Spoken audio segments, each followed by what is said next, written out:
একটা শহর, একটা দিন আর পৃথিবীর এক আশ্চর্য। আজ আমরা চলে এসেছি আগ্রা, যেখানে ভালোবাসার সবচেয়ে সুন্দর নিদর্শন দাঁড়িয়ে আছে। প্রথমবার যখন তাজমহল সামনে থেকে দেখলাম, সত্যি বলছি কথা হারিয়ে গিয়েছিল। সাদা মার্বেলের এই অপূর্ব সৃষ্টি শুধু একটি স্মৃতিসৌধ নয়, এটি একটি অনুভূতি, একটি ভালোবাসার গল্প। তাই তো আজ আমরা ঘুরে দেখব ইতিহাসের আরেক রাজকীয় অধ্যায়, আগ্রা ফোর্ট, যেখান থেকে মুঘলরা লিখেছিল ভারতের ইতিহাস। তো চলুন আমার সাথে এই অসাধারণ যাত্রায়, যেখানে ভালোবাসা, ইতিহাস আর স্থাপত্য একসাথে মিশে গিয়েছে।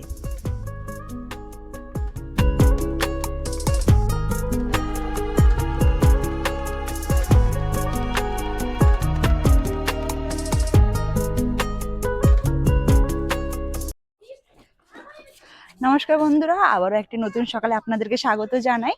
আজকের হচ্ছে 26 তারিখ, 26শে মার্চ, আর এখন ঘড়ির কাঁটায় বাজে 11টা, সকাল 11টা। আর তোমরা জানো গত কদিন ধরেই আমরা একটি লং ট্যুরে বেরিয়েছি। তো আজকের সেই ট্যুরের হচ্ছে অন্তিম পর্ব। আর বর্তমানে এখন আমি কোথায় আছি সেটা বললে তোমরা হয়তো চমকে যেতেই পারো। এখন আমরা আছি আগ্রাতে, আর আপাতত এখন যাচ্ছি তাজমহলে, যেটা দেখার জন্যই এসছি। আজকের এখানে আসার একটাই কারণ, ওই তাজমহলটা দেখবার। দিয়ে এই আগ্রা থেকে আমাদের আবার কলকাতা ফেরার ট্রেন রয়েছে বিকেলে।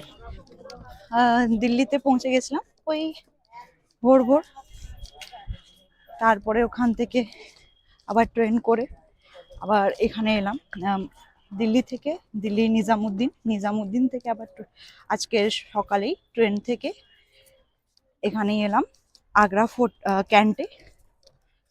এই আগ্রা ক্যান্ট থেকে এখন যাচ্ছি তাজমহলটা দেখতে।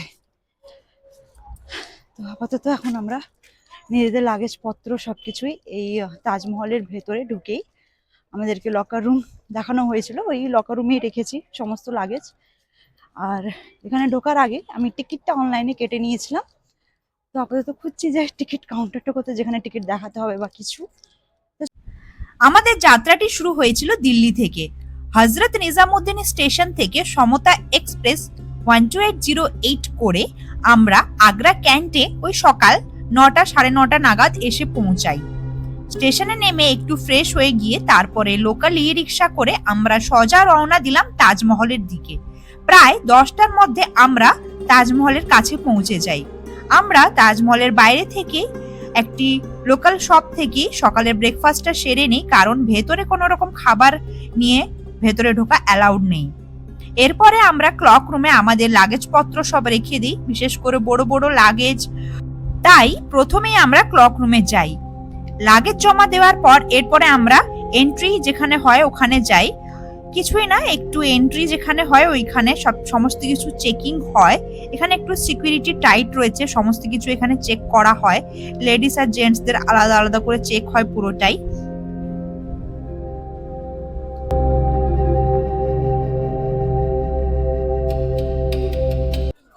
আমরা তাজমহলের ওয়েস্ট গেট দিয়ে এন্ট্রি করেছি। তো ঢোকার পথে যেহেতু আমরা অনলাইন টিকিট করেছিলাম, তাই আমাদের খুব তাড়াতাড়ি হয়ে গেল প্রসেসটা। কিছুই না, সবকিছু একটু চেকিং হয়।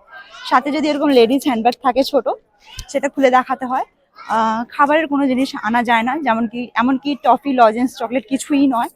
জল বোতল, সানগ্লাস, ছাতা, মোবাইল, ক্যামেরা এসব অ্যালাউ, আর এরকম ছোট লেডিস পার্স অ্যালাউ। বাদ বাকি সবকিছুই ক্লক রুমে জমা করতে হয়। তো আপাতত এখন আমরা এন্ট্রি করে ফেলেছি, এবার যাচ্ছি আমরা তাজমহলের দিকে। চলো বাকিটা ভিডিওতে হবে।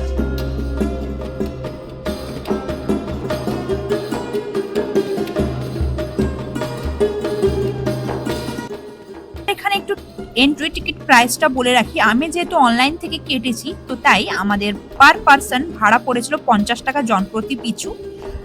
এটা যদি তোমরা ফরেন ট্যুরিস্টদের জন্য কাটো, সেক্ষেত্রে একটু বেশি লাগতে পারে। এটা শুধুমাত্র এন্ট্রি টিকিট, বাদ বাকি লাগেজের জন্য আলাদা ভাড়া পড়েছে। পার ব্যাগ হিসেবে একটা টাকা পড়েছিল। তো টোটাল আমাদের 9টা ব্যাগে ওই 150-200 টাকা মতন লেগেছিল। আর একটি কথা, এখানে ট্রাইপডও অ্যালাউড নেই। তোমরা যারা ভিডিও করার জন্য ট্রাইপড ভেতরে নিয়ে যাবে ভাবছো, তো ওটা নিয়ে যেও না, কারণ ট্রাইপড ভেতরে নিয়ে যেতে দেয় না, শুধুমাত্র ক্যামেরা আর মোবাইলটাই অ্যালাউ। এইবারে এখানে একটা দারুণ একটা জিনিস তোমরা লক্ষ্য করো। দেখো, আমি যত দূর থেকে ভিডিও করছি তাজমহলটা একটু বড় দেখাচ্ছে, আর এখন তো পুরো সাদাই হয়ে গিয়েছে। এবার যত আমি গেটের কাছের দিকে যাব তাজমহলটাও আরো দূরের দিকে চলে যাবে, আরো ছোট দেখাবে। এটাই এখানকার সব থেকে, মানে এটা আর্কিটেকচারের দিক থেকে সব থেকে একটা আশ্চর্য জিনিস। এই দেখো, এবার আমি কাছে চলে এসেছি। এবার তাজমহলটা যেন অনেকটা দূরে সরে গিয়েছে আর ছোট দেখাচ্ছে।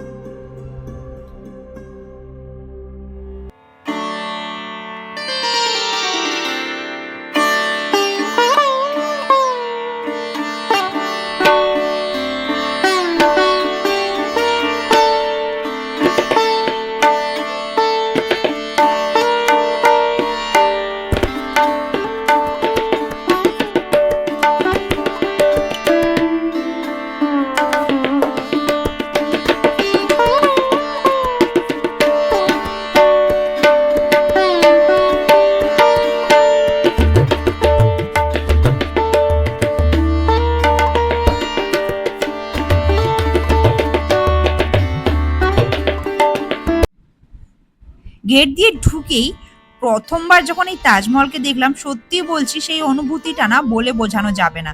সাদা মার্বেলের এই বিশাল সৌন্দর্য একদম স্বপ্নের মতন লাগছিল। চারিপাশে গ্রিনারি, সিমেট্রি আর সেই আইকনিক রিফ্লেকশন সব মিলে একদম ম্যাজিক্যাল।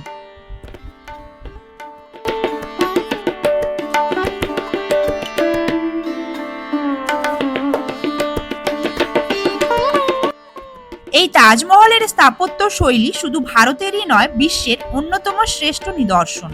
তাজমহল মূলত মুঘল স্থাপত্যের এক অনন্য উদাহরণ, যেখানে পারস্য, ইসলামিক আর ভারতীয় শিল্পশৈলীর অপূর্ব মেলবন্ধন দেখা যায়। এই বিশাল সাদা মার্বেলের সমাধিটি নির্মাণ করেছিলেন শাহজাহান তার প্রিয় স্ত্রী মুমতাজ মেহেলের স্মৃতিতে।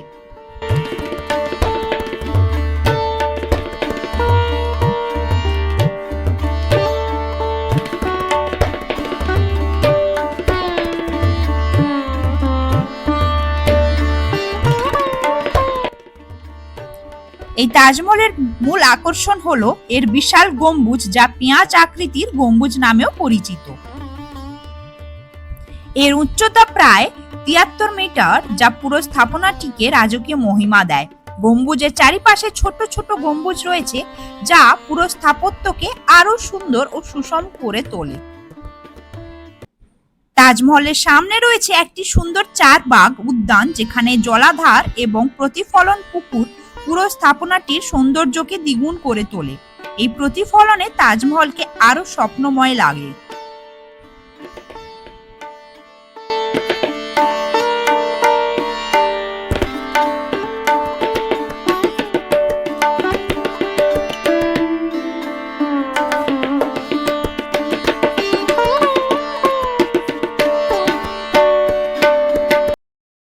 ১৯৭৮ সালে এটি ইউনেস্কো ওয়ার্ল্ড হেরিটেজ সাইট হিসেবে ঘোষণা করা হয়। এটি বিশ্বের 7 ওয়ান্ডার্স এর মধ্যেও একটি, যার জন্য সারা পৃথিবী থেকে মানুষ এখানে আসেন। তাই তো তাজমহল শুধু ভারতেরই নয়, পুরো বিশ্বের একটি হেরিটেজ। এখানে প্রতি বছরই লাখ লাখ মানুষ এখানে এসে থাকেন। এভারেজ হিসেবে বছরে প্রায় 6 থেকে 7 মিলিয়ন টুরিস্ট তাজমহল দেখতে আসেন। পিক সিজনে তো এখানে এতটাই ভিড় হয় যে ঠিকভাবে ছবিও তোলা যায় না। ফরেন টুরিস্ট, ইন্ডিয়ান ট্রাভেলার্স সবাই বাকেট লিস্টে কিন্তু এই জায়গাটি অবশ্যই থাকে।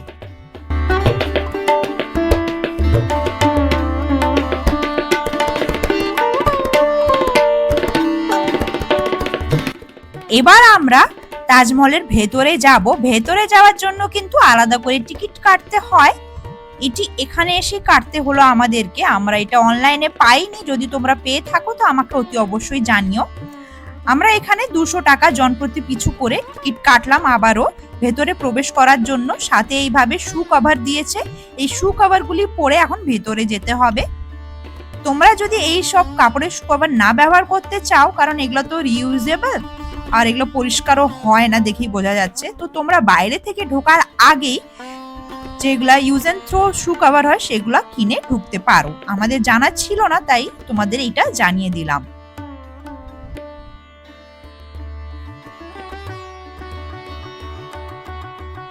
এই শু কভারগুলি পরে প্রত্যেকে এবার আমরা ভেতরের দিকে যাচ্ছি।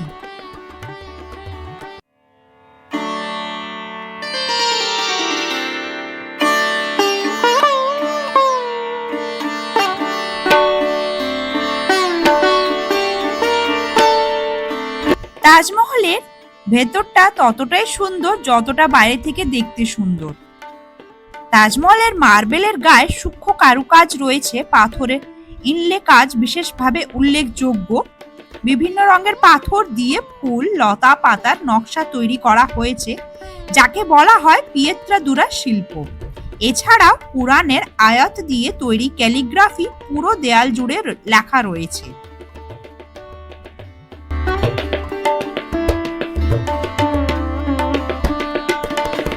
তাজমহলের ভেতরে প্রবেশ করলেই এক ধরনের শান্ত পবিত্র পরিবেশ অনুভব করা যায়। আজকের বাইরে প্রচন্ড রোদ আর গরম, কিন্তু ভেতরে প্রবেশ করার পর সত্যি বলতে একটা অন্যরকম ঠান্ডা বা শীতল আবহাওয়া অনুভব হয়েছিল। যদিও ভেতরে কোনো রকম ইলেকট্রিসিটি না থাকবার কারণে ফ্যান, এসি, কুলারের ব্যবস্থা নেই, তাও এতটাই ঠান্ডা আর ভেতরটা ছিল, সেটা এখানে না এলে তোমরা ফিল করতে পারবে না। এখানে মধ্যভাগে রয়েছে মূল সমাধি কক্ষ, যেখানে মুমতাজ মেহেলে এবং শাহজাহানের প্রতীকী সমাধি রাখা রয়েছে। তবে আসল সমাধিটি নিচের একটি কক্ষে অবস্থিত, যেখানে সাধারণ দর্শনার্থীদের জন্য যাওয়ার জন্য পারমিশন নেই। এই কক্ষটির সবচেয়ে আকর্ষণীয় দিক হলো সূক্ষ্ম মার্বেল জালি বা জালি ওয়ার্ক যেটাকে বলে, যা এক টুকরো সাদা মার্বেল থেকে খোদাই করে তৈরি। এই জালিগুলো দিয়েই আলো ভেতরে প্রবেশ করে আর এক অপূর্ব আলো ছায়ার খেলা তৈরি করে। এছাড়াও দেয়াল জুড়ে রয়েছে পিয়েত্রাদুরা কারুকাজ, বিভিন্ন মূল্যবান ও অর্ধমূল্যবান পাথর যেমন কার্নেলিয়ান, জ্যাসপার, ল্যাপিস লাজুলি ব্যবহার করে ফুল ও লতা পাতার নকশা তৈরি করা হয়েছে। এই নকশাগুলি এতটাই সূক্ষ্ম যে মনে হয় যেন মার্বেলের উপরে আঁকা হয়েছে। এই বিশাল কাঠামোটি একটি উঁচু প্ল্যাটফর্মের উপরে দাঁড়িয়ে আছে, যার চার কোণে 4টি মিনার রয়েছে। এই মিনারগুলি সামান্য বাইরের দিকে ঝুঁকে রয়েছে, যাতে করে ভূমিকম্পের মতো পরিস্থিতিতে মূল গম্বুজের উপরে না পড়ে, বাইরের দিকে যেন পড়ে, তাই এইভাবে তৈরি করা হয়েছে।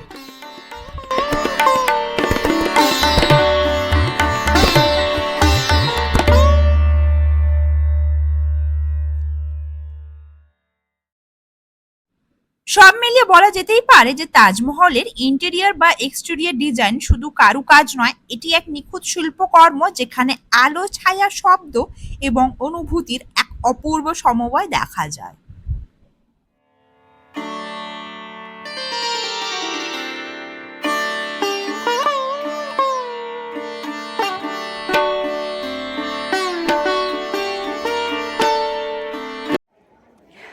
আমার পেছনে রয়েছে সেই যমুনা নদী, যার তীরে এই বিশাল তাজমহলটি রয়েছে।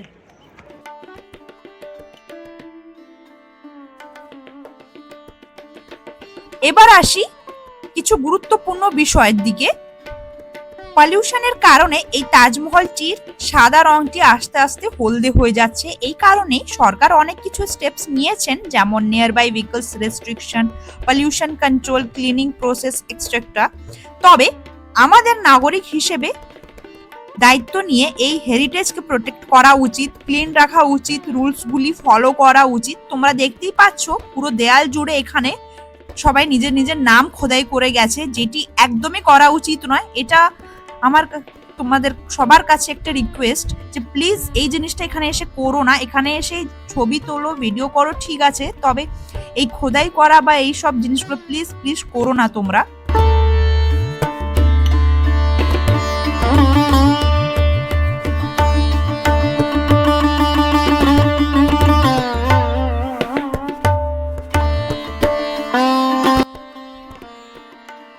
এবার আসে কিছু টিপস আর ট্রিক্স এর দিকে।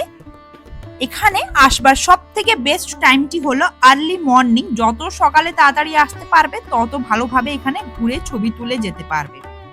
অথবা সানসেটের সময়টা, ওই সময় লাইটিংটা সব থেকে ভালো লাগে দেখতে। সূর্যাস্তের সময় এই সাদা মার্বেলের উপরে যখন আলোটা পড়ে। আর একটি স্পেশাল স্লট রয়েছে, সেটি হচ্ছে পূর্ণিমার দিন বা ফুল মুন নাইটের দিন একটি স্পেশাল স্লট রয়েছে। তোমরা যদি প্ল্যান করে এসে থাকো তো আগে থাকতে অনলাইনে টিকিট বুক করে এসে দেখে যেতে পারো। ফুল মুন নাইটের ভিউটাই অসাধারণ হয়, অন্যরকমই হয় সেটা। অবশ্যই কমফোর্টেবল শু পরবে, কারণ এখানে অনেকটা হাঁটতে হয়। আর ক্যামেরা সবসময় রেডি রাখবে, কারণ প্রত্যেকটা কর্নারই ফটো পারফেক্ট।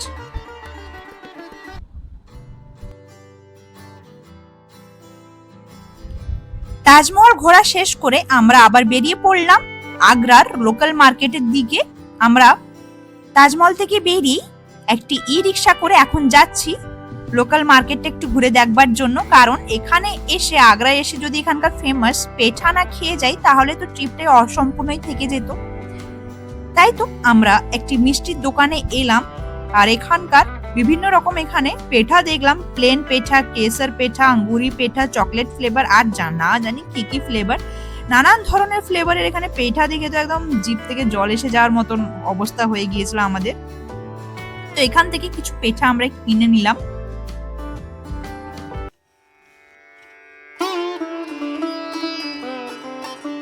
পেঠা কিনে এবার আমরা পৌঁছে গেলাম আগ্রা ফোর্টের সামনে। দূর থেকে এর বিশাল লাল রঙের দেয়ালটি চোখে পড়ে যায়।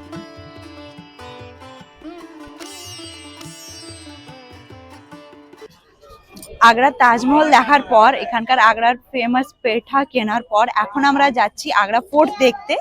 এখানে এন্ট্রি টিকিট 35 টাকা লেগেছে অনলাইনে কাটতে, আমি অনলাইনে কেটেছি।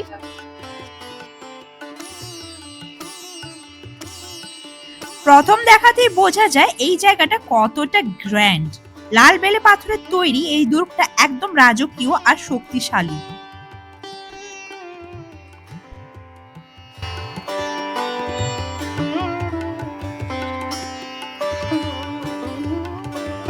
এখানে অফলাইনে বাইরে টিকিটের দাম কিন্তু 50 টাকা, আর অনলাইনে কাটতে আমাদের টিকিটের দাম পড়েছে পার পার্সন 35 টাকা করে। আগ্রা ফোর্ট শুধু একটি ফোর্ট না, এটা ছিল মুঘল সাম্রাজ্যের প্রধান রেসিডেন্স। এখানে ভেতরে ঢোকার আগে সিকিউরিটি চেক করাতে হয়, এখানেও লাগেজপত্র নিয়ে যাওয়া অ্যালাউড নেই।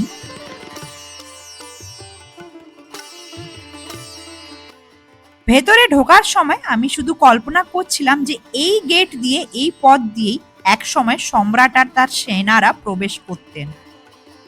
ধীরে ধীরে যতই আমরা ভেতরে ঢুকতে শুরু করলাম ততই সামনে খুলে গেল এক বিশাল ইতিহাস।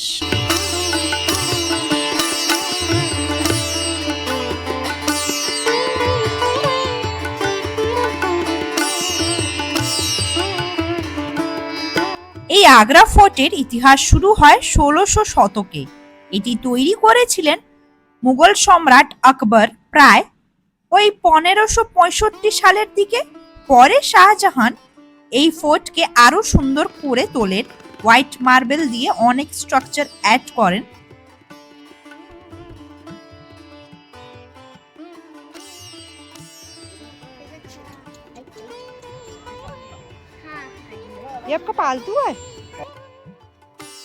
এই দুর্গের ভেতরে রয়েছে অনেক গুরুত্বপূর্ণ জায়গা, যেমন প্যালেস, ফোর্ট, মসজিদ, আরো নানান কিছু।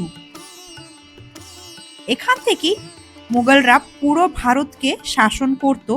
ভাবতে কেমন লাগে, তাই না?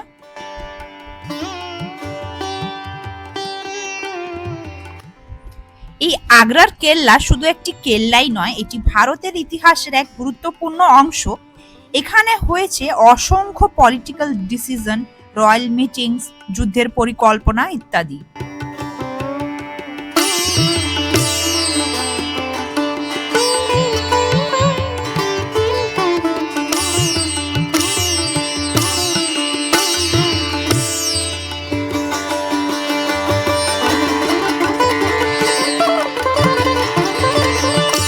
আগ্রার এই কেল্লাকে 1983 সালে ইউনেস্কো ওয়ার্ল্ড হেরিটেজ সাইট ঘোষণা করা হয়।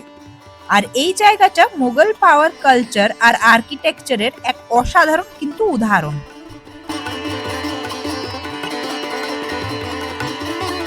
এখন আমি আছি দিওয়ানে আমে। এটি ছিল পাবলিক অডিয়েন্স হল, যেখানে সম্রাট সাধারণ মানুষের কথা শুনতেন। এইভাবে ভেতরে রয়েছে দিওয়ানে খাস, মুসাম্মান বুর্জ, জাহাঙ্গীর মহল, আরো নানান কিছু। এই স্থাপনাটির গঠন অত্যন্ত আকর্ষণীয়। লাল বেলে পাথরের উপরে সাদা প্লাস্টারের কাজ করা হয়েছে, যা দেখতে অনেকটা মার্বেলের মতনই লাগছে। সারিবদ্ধ খোলা খিলান বা আর্চ এবং বহু স্তম্ভের সমন্বয়ে তৈরি হয় এই হলঘরটি। একদিকে যেমন সৌন্দর্যের নিদর্শন, অন্যদিকে মুঘল স্থাপত্য শৈলীর এক অনন্য উদাহরণও বটে। এবার আমরা প্রবেশ করছি আগ্রা ফোর্টের ভেতরে। ভেতরে রয়েছে আঙ্গুরি বাগ, যা এক সময় ছিল রাজপরিবারের ব্যক্তিগত বাগান। আঙ্গুরি নামটা এসেছে আঙ্গুর বা গ্রেপস থেকে, কারণ এখানে এক সময় আঙ্গুর চাষ করা হতো বলে মনে করা হয়। এই বাগানটি 4 ভাগ স্টাইলে তৈরি, অর্থাৎ 4টি ভাগে বিভক্ত একটি পারস্য ধাঁচের উদ্যান। সুন্দর জ্যামিতিক নকশা, সবুজ লন, ফুলের বাগান এবং মাঝখানে জল স্রোত, সব মিলিয়ে এটি ছিল এক শান্ত আর আরামদায়ক পরিবেশ, যেখানে মুঘল সম্রাট ও তাদের পরিবার সময় কাটাতেন। এই বাগানেরই চারিপাশে অবস্থিত ছিল রানীদের কক্ষ, বিশেষ করে শাহজাহানের প্রিয় বেগমদের জন্য তৈরি প্রাসাদগুলি।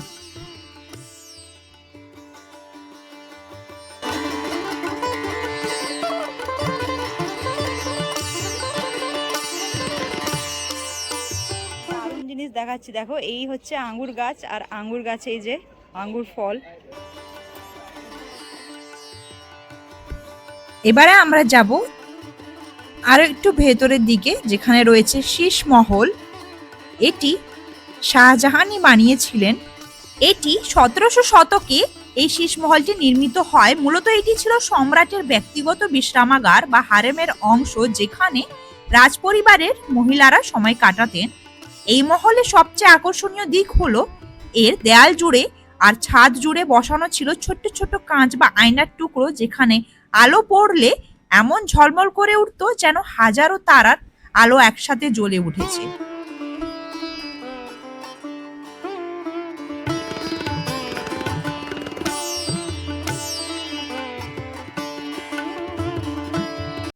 এরপরে আমরা আবারও সিঁড়ি বেয়ে আরো বেশ কিছুটা উপরের দিকে উঠে এলাম। আসার পথে একটি দারুণ জিনিস দেখলাম।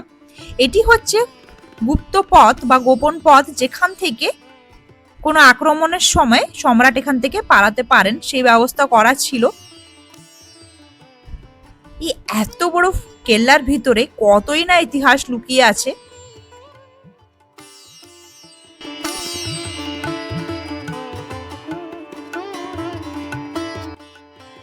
এবারে আমরা এলাম মিনাম মসজিদের কাছে। এইটি মূলত সম্রাটের ব্যক্তিগত মসজিদ ছিল, যেখানে সম্রাট এসে নামাজ পড়তেন।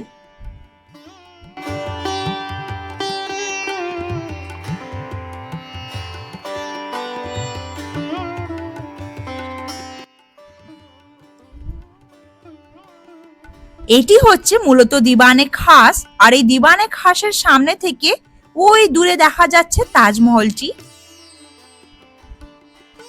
এই দিওয়ানে খাসের অর্থাৎ হলো বিশেষ দরবার। এটি ছিল সেই জায়গা যেখান থেকে সম্রাট গুরুত্বপূর্ণ অতিথি, রাজদূত এবং উচ্চপদস্থ কর্মকর্তাদের সঙ্গে বৈঠক করতেন। এই স্থাপনাটি মূলত শাহজাহানের সময় নির্মিত এবং এটি সাদা মার্বেল দিয়ে তৈরি, যা এর সৌন্দর্যকে আরো বাড়িয়ে তোলে। সূক্ষ্ম খোদাই, ফুলের নকশা এবং পাথরের জরি কাজ এই হলঘরটিকে অত্যন্ত বিলাসবহুল করে তুলেছে। এছাড়াও রয়েছে শাহী হামাম, যেখানে পুরো এই কেল্লার ওয়াটার সাপ্লাইয়ের ব্যবস্থা ছিল।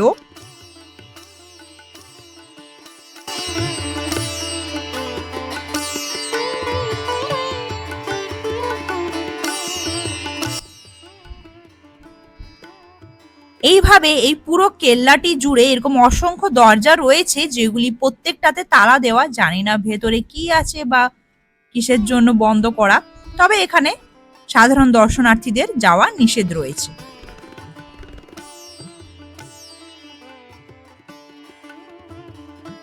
তবে ধারণা করা হয় শাহজাহান তার জীবনের শেষ দিনগুলিতে এখান থেকেই দূরে দাঁড়িয়েই তাজমহলের দিকে তাকিয়ে থাকতেন, যেখানে সমাহিত আছে তার প্রিয় স্ত্রী মুমতাজ মহল।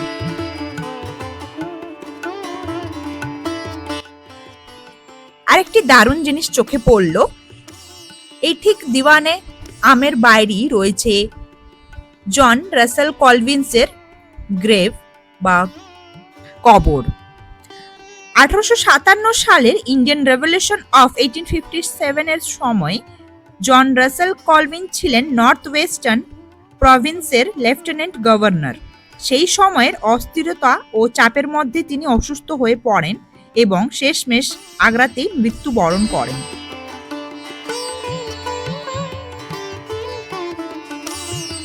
এবার তোমরা দেখো এই বিশাল বড় বাথটবটি, এটি কিন্তু জাহাঙ্গীর হজ নামেও পরিচিত। এই বিশাল বাথটবটি একমাত্র একটি পাথর কেটেই তৈরি করা হয়েছিল, যা মুঘল যুগের অসাধারণ কারিগরি। এটি মূলত সম্রাট জাহাঙ্গীরের জন্য ব্যবহৃত হতো বলে মনে করা হয়। টবটি আকারও বেশ বড়, প্রায় ওই 5 ফুটেরও বেশি, তবে খুবই গভীর। জাহাঙ্গীরের বাথটবের পাশেই দাঁড়িয়ে আছে এক বিশাল লাল বেলে পাথরের প্রাসাদ, যেটির নাম হচ্ছে জাহাঙ্গীরি মহল। এই মহলটি তৈরি করেছিলেন মুঘল সম্রাট আকবর মূলত তার রাজ পরিবারের মহিলাদের জন্য।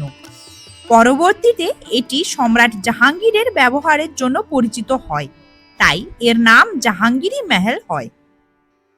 এই প্রাসাদের বাইরের দিকটি পুরো লাল বেলে পাথর দিয়ে তৈরি, যা দেখতে খুবই শক্তিশালী ও রাজকীয়, কিন্তু ভেতরে ঢুকলেই চোখে পড়ে সূক্ষ্ম কারুকাজ, সুন্দর খোদাই করা স্তম্ভ, ঝরোখা যেটি জানালার মতো বারান্দা যেটাকে বলে, এবং রাজকীয় উঠান।